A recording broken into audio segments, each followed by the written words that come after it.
Bueno, un placer estar aquí otra vez. Siempre los que están visitándonos, quiero darle bienvenido y siempre estamos contentos.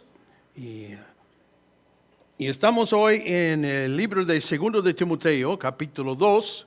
2 de Timoteo, capítulo 2. El título del mensaje es Algunas cosas que todo cristiano debería entender. Algunas cosas que todo cristiano debería entender.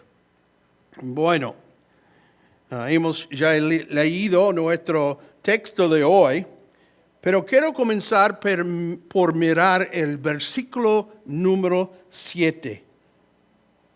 Y hay dos cosas de importancia fundamental. La primera reside en la palabra considera. Yo sé personalmente que uno de los problemas de hoy en día es que en el ajetreo y la prisa de la vida estamos perdiendo en gran medida la capacidad de pensar, porque no tomamos el tiempo para hacerlo. Incluso nosotros los cristianos estamos por la presión de las cosas restringiendo tantas nuestras meditaciones privadas y debido a la moda predominante de los sermones cortos y fragmentados, tan privados de alimento espiritual, que rara vez consideramos siquiera las cosas de Dios. La palabra de Job 37:14 dice, detente y considera. Y es esencialmente una palabra para el día de hoy.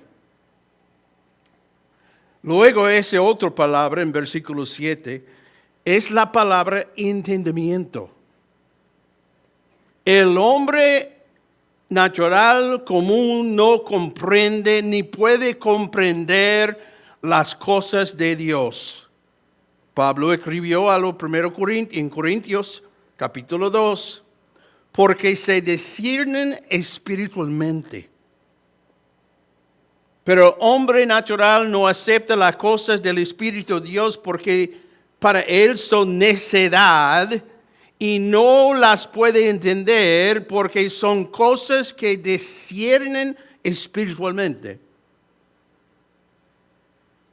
Pero nosotros, que somos espirituales, debemos buscar por medio del Espíritu alcanzar el discernimiento espiritual. No solo para observar sus actos, sino para reconocer sus caminos. Salmo 103:7 dice, a Moisés dio a conocer sus caminos y a las israelitas sus obras. Es decir, para entender. Bueno, los versículos 2 a 6, nuestra porción actual contiene asuntos que nosotros los creyentes ciertamente debemos comprender. Por ejemplo, la naturaleza estratégica de la postura cristiana.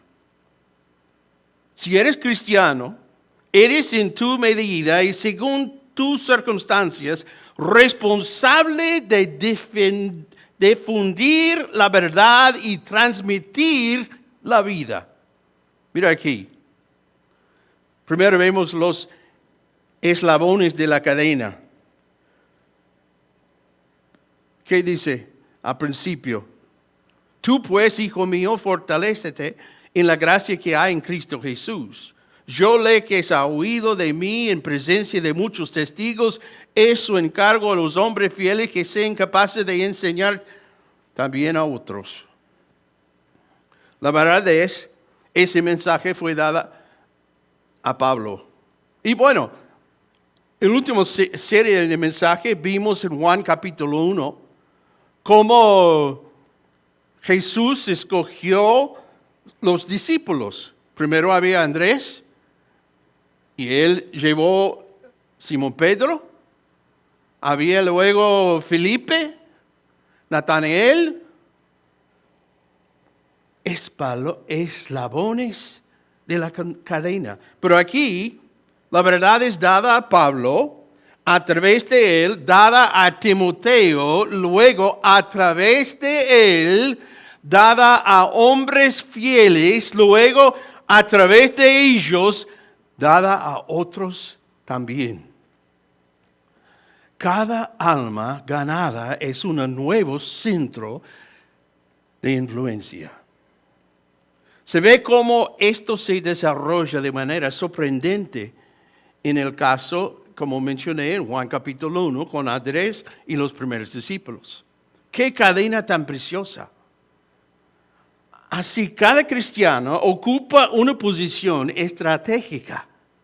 En lenguaje moderno es un célula, un nuevo centro de influencia.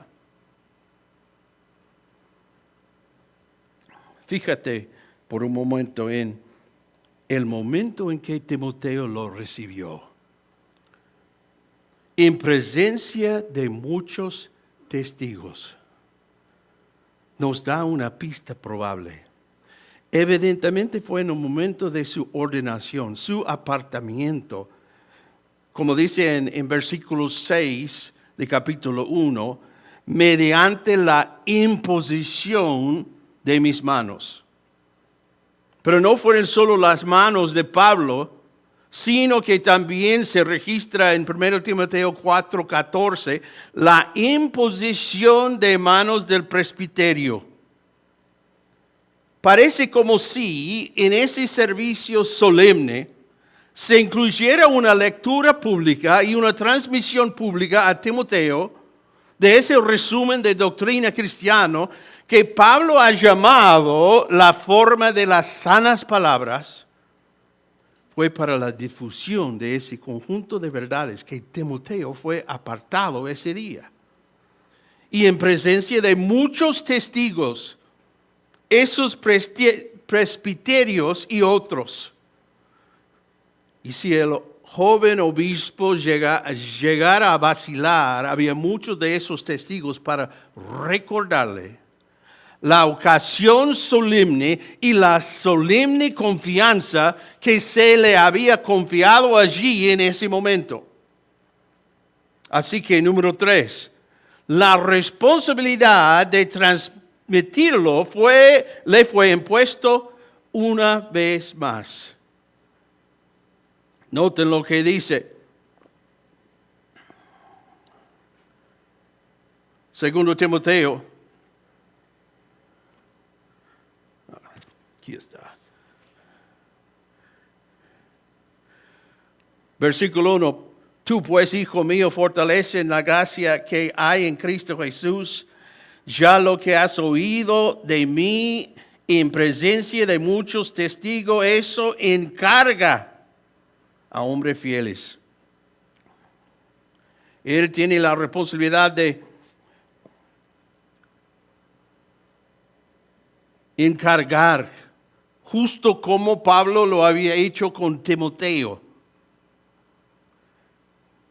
Y gracias a Dios podemos estar aquí como Timoteo y hablar del depósito de nosotros mismos a Dios. Él nos encomienda el depósito de la verdad. Y ahora nosotros como Timoteo debemos encomendar ese mismo depósito a otros. Habla de hombres fieles. Aquello en cuya integridad y fidelidad no se puede confiar, que no se despiadarán por ningún temor o favor y que tiene ese don adicional que son capaces de enseñar a otros. Así es la iglesia, como la iglesia avanza. Es instruida y organizada, tal es el mecanismo para salvaguardar la pureza de la doctrina. Pero esta responsabilidad recae no solo sobre los líderes, sino también sobre los miembros. Yo leí esta semana acerca de una antigua leyenda de la conversación del arcángel con el maestro tras su ascensión de regreso a la gloria. Miguel o Gabriel había escuchado de sus propios labios la historia de lo que había sucedido aquí abajo en la tierra, cómo él vivió, murió y resucitó. Y la pregunta fue hecha por el arcángel: ¿y cómo se enterará la gente del mundo de ello? Fue la pregunta. Y la respuesta de Jesús, el maestro: bueno, tengo allí un pequeño grupo de amigos a quienes he pedido que lo difundan. Y el arcángel dijo: pero ¿y si por cualquier motivo te fallen y no lo hacen? A lo que el maestro respondió: no tengo otro plan. No tengo otro plan. El hombre es el método de Dios. Él cuenta con nosotros para difundir la noticia sin mancillar, para publicar la verdad sin menoscabo. De hecho, ¿cómo nos ha ido con ello? Un misionero conversaba un día con un pagano curioso. Le habló de la maravillosa muerte y de la maravillosa resurrección de Jesús. Y el pagano le preguntó: ¿y cuándo ocurrió todo eso? Bueno, a unos 2000 años y pico. ¿Qué? Respondió el pagano. ¿Y por qué no has venido a contárnoslo antes? Sí. ¿Por qué no? Si la comisión era tan urgente, si el plan era tan claro, si la responsabilidad era tan grande, todo esto coloca al cristiano en una posición de verdadera importancia estratégica. Pero ¿lo hemos captado? ¿Lo hemos entendido correctamente? Ese faro instalado allí para enviar la luz a los barcos que se acerquen, ¿qué posición de responsabilidad tiene? Ese transmisor de radio hecho para enviar sus mensajes por todo el mundo, donde quiera que pueda encontrar un receptor, para bien o para mal, ¿qué responsabilidad tiene? Y cuando el maestro dice: ustedes son la luz del mundo, Mateo 5. Y en Juan 15, ustedes también darán testimonio. Vemos de nuevo la naturaleza estratégica de nuestra posición en el mundo. Pero ¿la vemos? ¿La entendemos? Hay otra cosa en este pasaje. Vemos la naturaleza exigente de la vida cristiana. Al estudiar el Nuevo Testamento resulta perfectamente obvio que el cristianismo nunca tuvo la intención de ser una religión tranquila, de quedarse en casa, de sillón, sino una empresa totalmente enérgica. Por supuesto, tiene su lado tranquilo y contemplativo. ¿Acaso el increíblemente enérgico Pablo no nos aconsejó que tengan por su ambición el llevar una vida tranquila? 1 Tesalonicenses capítulo 4. Pero eso es solo para equiparnos mejor para la contienda. En 1 Reyes 17, Él escóndete es para preparar el camino para muéstrate en Reyes capítulo 18. Quédense quietos de Éxodo 14 es el preliminar de se ponga en marcha en versículo 15. El esperaran de Hechos 1:4 tiene como objetivo el testificar de versículo 8. Atesoremos nuestro tiempo de silencio con Dios, protejámoslo de cualquier interrupción, aprovechemos al máximo de este precioso tiempo sin prisas, leyendo su palabra, escuchando su voz, hablándole al oído, luego levantémonos, salgamos y sigamos adelante. Porque la vida cristiana es una tarea ardua, a menos que las escrituras nos den una falsa impresión. Fíjate en las imágenes que Pablo ofrece aquí. Comenzamos en versículo 3. Como buen soldado de Cristo Jesús. Primero vemos el soldado en servicio activo, dice versículo 4. Un soldado tiene sus momentos de descanso, de sueño, de tranquilidad. Pero el propósito mismo de su existencia es uno vigoroso. La palabra que se utiliza aquí no se refiere a un soldado en desfile, ni de guardia, ni de permiso, sino en servicio activo. Hay una guerra en curso y toda la vida del hombre está en alerta, impulsada a la acción. Y esa es la concepción que tiene nuestro apóstol de la vida cristiana. Esa es una de las cosas que quiere que Timoteo comprenda. Una de las cosas que nosotros también deberíamos comprender. Y si se nos permite tomar prestados unas palabras utilizadas en otro contexto, Eclesiastés 8:8, no hay forma de escapar de esa cita obligatoria, esa batalla oscura. No podemos esperar ninguna desmovilización mientras permanezcamos aquí. Estaremos en servicio activo con todas las extenuantes implicaciones con él conlleva.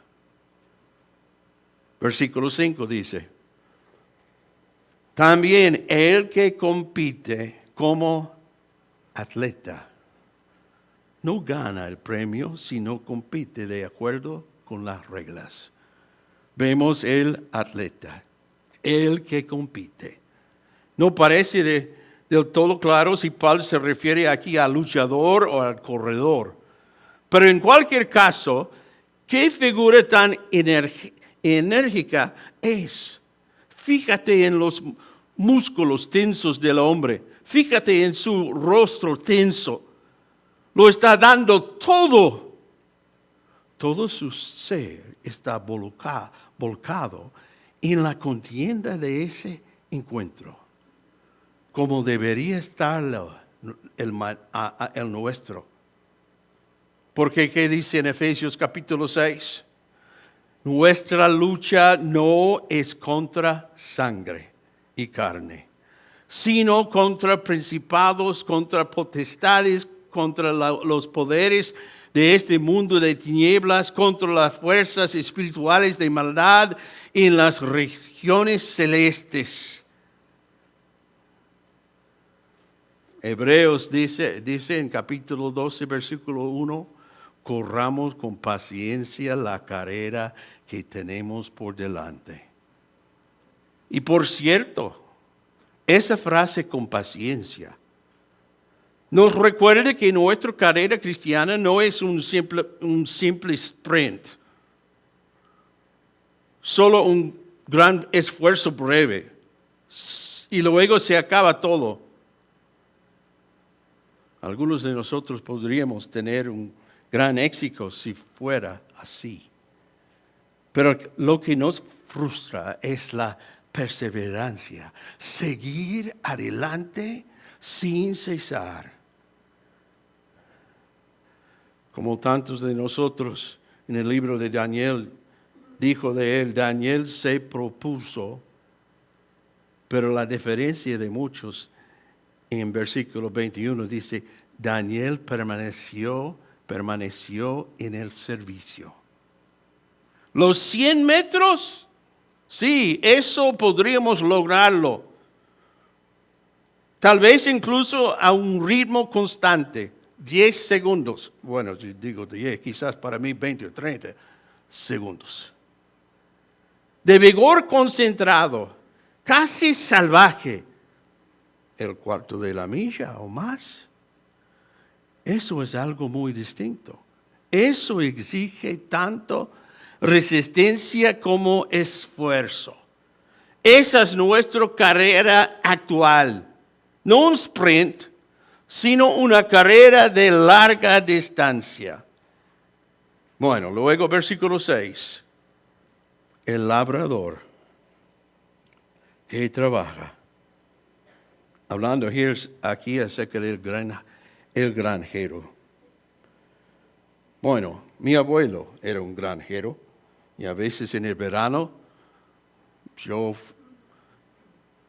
fui a su casa para su granjo para estar con él por unas semanas y al principio él quería para mí levantarse contigo con él para ayudarle con el trabajo. Increíble. Él estaba despertado antes del sol. Por él tiene que, con las vacas, la leche, todo involucrado. Y yo aprendí algo. Que para un granjero que verdaderamente trabaja, número 1, es un trabajo constante. Arar, preparar el terreno, sembrar, cuidar las cosechas. Número 2, las primeras horas del día, siempre. El granjero no puede permitirse perder las primeras horas frescas del día. Decepciones frecuentes, helados, plagas, malezas que dañan los brotos jóvenes. La paciencia infinita, pues no se puede cultivar un campo ni cosechar en una semana. Al igual que el atleta y el soldado, el agricultor tiene que seguir adelante sin descanso. Una rutina interminable. Su trabajo no le ofrece grandes emociones a menos que algo salga mal. Hay cierta emoción para el soldado en el servicio, para el corredor que da todo de sí, pero no hay emoción alguna para el agricultor aterrado. Así es, pues en parte la condición de su vida. No es de extrañar que Pablo lo describa como el labrador que trabaja. No hay duda, ¿verdad? Pablo está tratando de decirnos que la vida cristiana es una tarea ardua. Pero lo hemos comprendido. Parece que existía cierto peligro, quizás debido a su delicada salud, de que Timoteo rehuyera este aspecto de las cosas y como el padre fiel que era Pablo lo animaba para comprender adecuadamente los hechos. El estado del mundo, el corazón del maestro. Dijo, piden al Señor de la cosecha que envía obreros a su cosecha. Mateo 9:38. Y en esta 11ª hora del reloj entre el día de gracia, el maestro tiene que desafiarnos a algunos de nosotros. Como dijo en Mateo 20, versículo 6.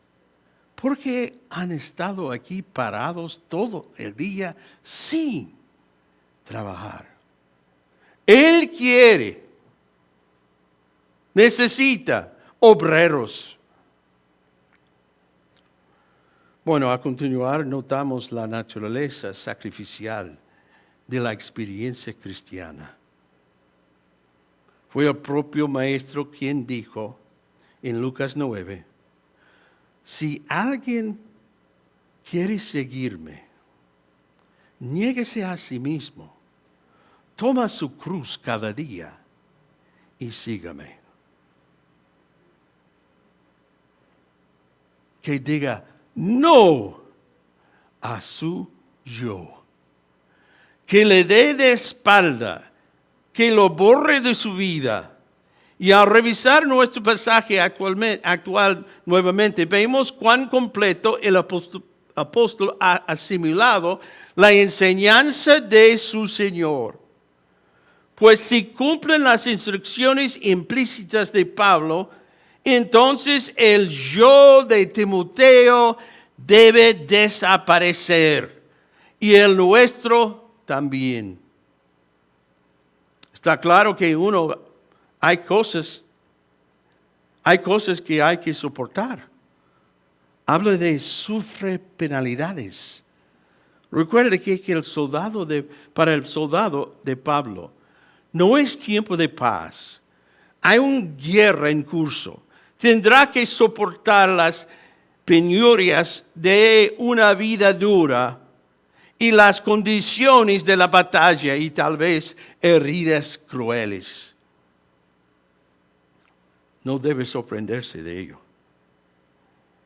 El viejo Juan Crisóstomo, uno de los grandes padres apologistas griegas, nació en 349 a.C.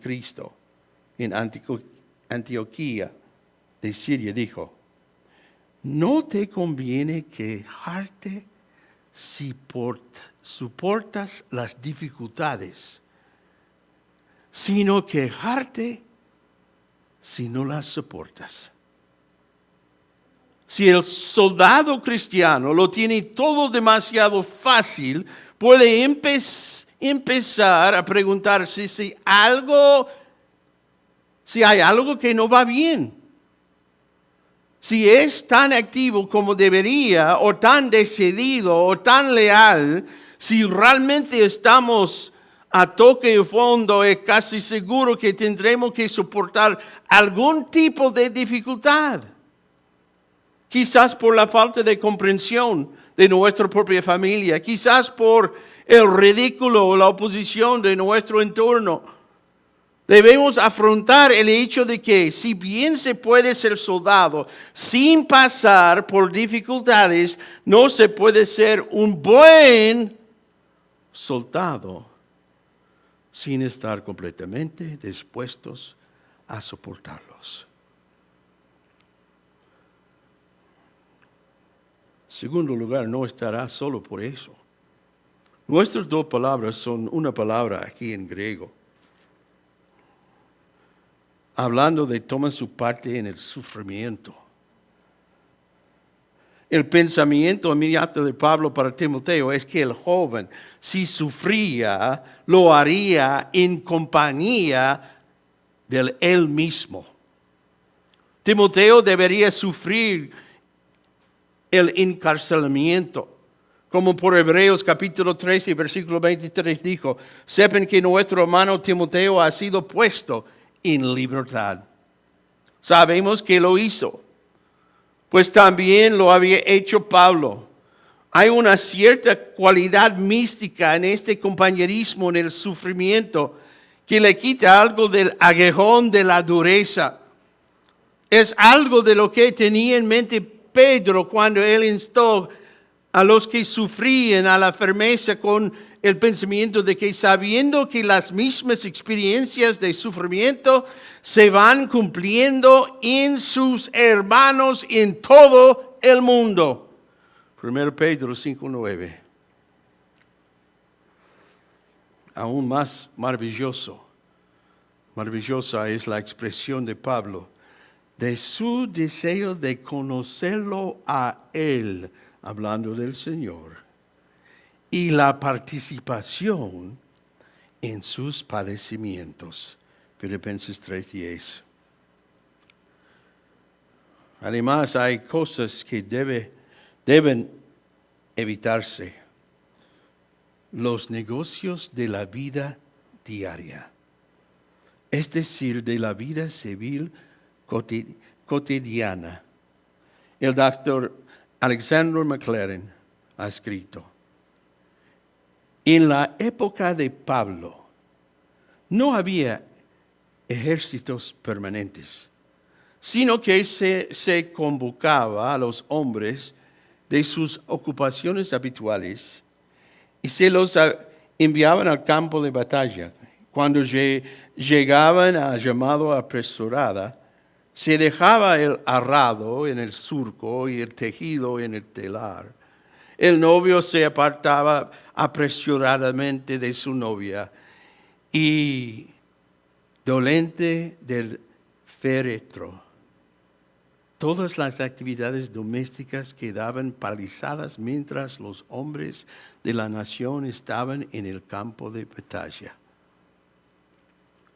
No debe permitirse verse envuelto en intereses civiles, cuando se supone que todas sus energías deben dedicarse a la guerra. Debe por el momento renunciar a todo aquello que pudiera perjudicar su labor como soldado. Un sacrificio similar debe observarse en el soldado de la cruz. Es posible que descubre que tendrá que renunciar a ciertas cosas, ciertos intereses, ciertos hábitos, ciertos entretenimientos, incluso ciertos amigos, porque alguno de ellos sea malo en sí mismo, sino porque son una trampa, un enredo. Para él se interponen en el camino de éxito como soldado. En tercer lugar, hay normas que deben respetarse. Compite según las reglas. El cristiano no puede hacer lo que le plazca. Del mismo modo que el atleta no puede inventarse sus propias reglas ni seguir sus propios dictados. En el caso de los Juegos de Grecia, en los que Pablo estaba pensando aquí, había varias leyes que debía observar cualquier competidor que deseara triunfar. Reglas de la pista, reglas del entrenamiento. La que más me parece tan fascinante es aquello que exige que todos los participantes deben demostrar ser griegos de nacimiento. A ningún otro se le permitía competir en la arena. Así como la carrera cristiana está abierto solo a aquellos que son cristianos renacidos. Esa es la primera y fundamental ley de nuestra carrera. Y hay otros mandamientos que la siguen. Se nos pide que dejemos de lado nuestros propios deseos, que neguemos nuestras propias ansias y cumplamos únicamente su voluntad. Como Cristo Jesús oró a su Padre, no sea como yo quiero, sino como tú quieres.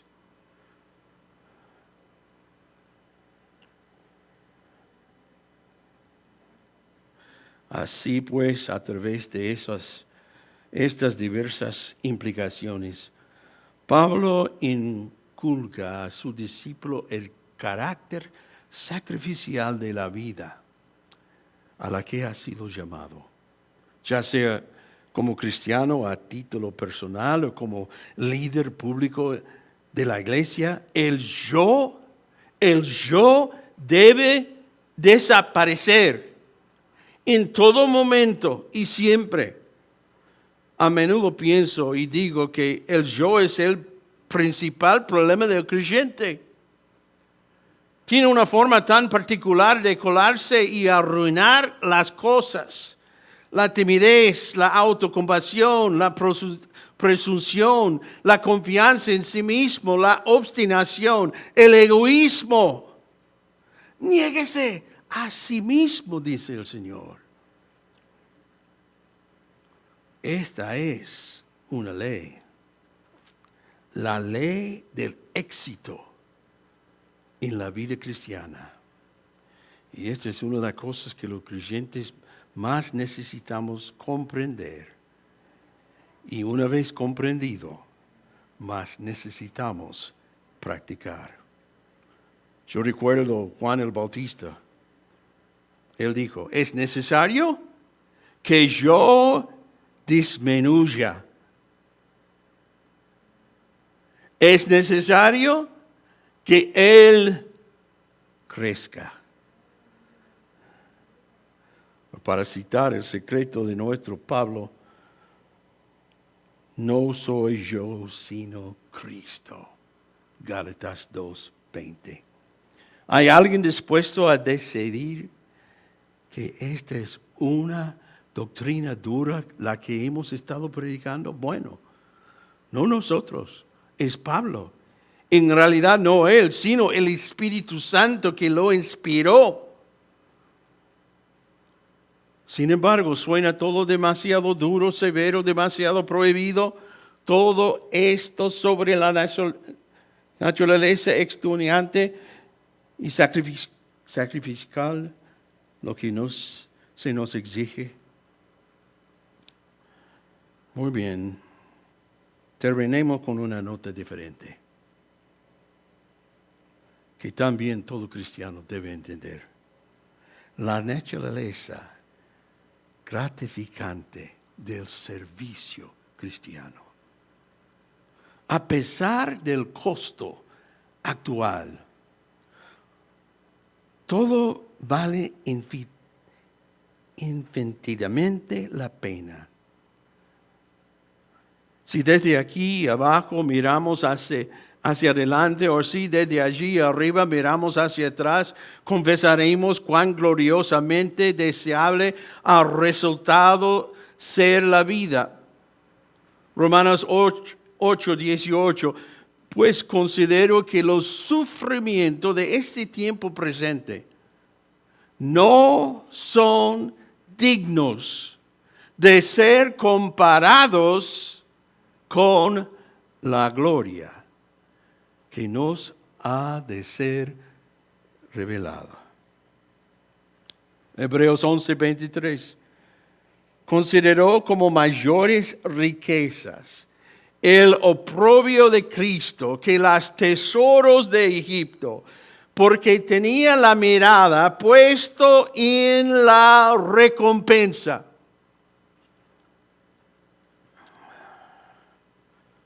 En Hebreos 12:2, quien por el gozo puesto delante de él soportó la cruz, despreciando la vergüenza. Bueno, ¿qué tiene nuestro pasaje actual que decir sobre esos gozos tan abundantemente satisfactorios? Tomamos esa frase, recibir su parte de los frutos, versículo 6. Eso significa, ¿no es así que nosotros mismos recibiremos cierto disfrute y enriquecimiento en nuestras labores? Hecho para Él y hecho para otros, sin embargo, nosotros mismos obtendremos beneficio por nuestros esfuerzos.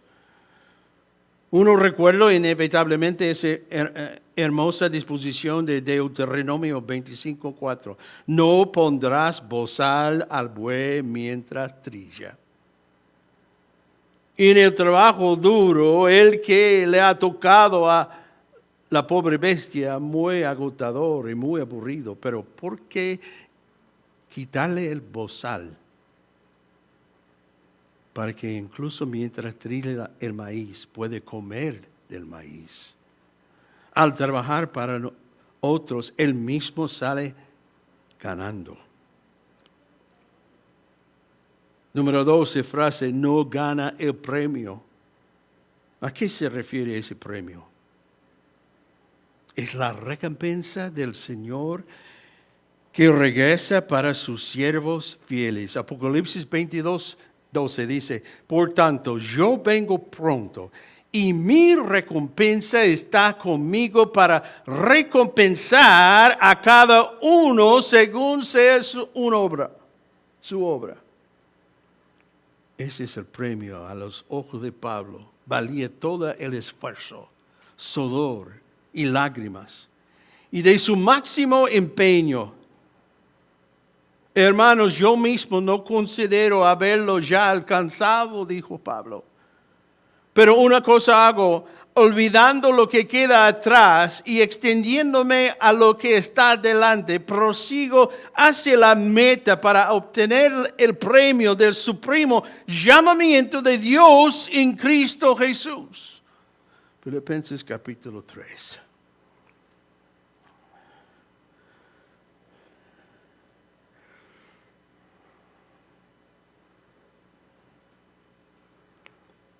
Y la última frase es la frase que le agrade.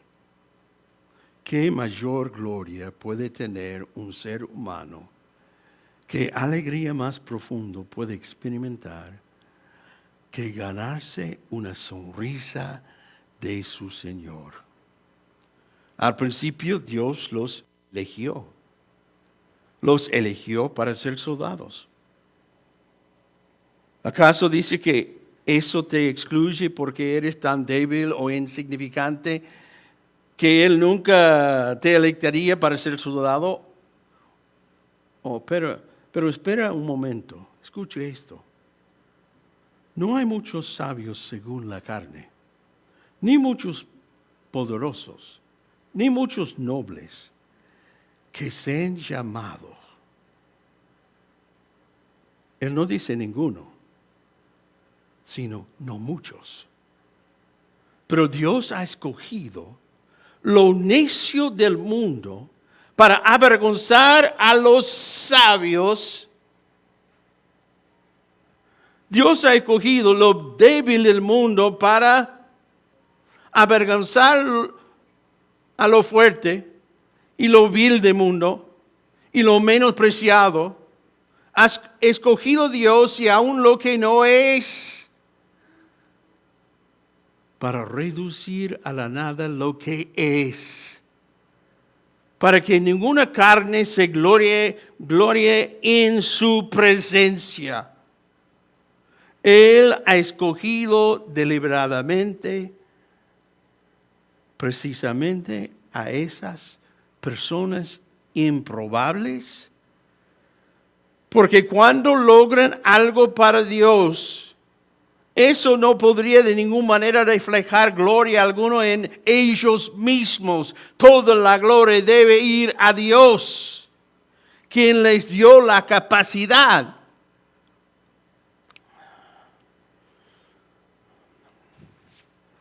Al final agradan a Dios. Es una alegría poder agregar a los demás. Hay un tipo de cristiano que parece considerar como un signo de gracia el hecho de irritar constantemente a la gente y ser totalmente impopular. Por supuesto que no. Si puedes agradar a la gente, mucho mejor, pero siempre primero y lo principio es agradarle a Él.